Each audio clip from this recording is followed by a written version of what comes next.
sa hospital. Ewan ko po, parang lagi na lang po ako naiiyak noon that time kasi parang namukas po yung feeling ko nun kay God. Kasi lagi po talaga ako nagdadasal, tapos nag-online mas po ako. Tapos parang walang palya po na hindi ko sila mama. Tapos tapos, ayun, iniisip ko, kasi wala talaga akong balita kay mama. Tapos yung last time, bigla nga lang po nagkwento si kuya na, hindi na lang sinabi sa amin na hindi na si mama nun.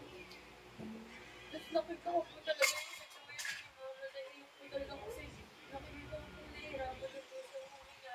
Tapos ganyan, umakit po ako nun sa bahay, nakaano na po siya, nakatampi na po siya, parang hindi na po siya makakain.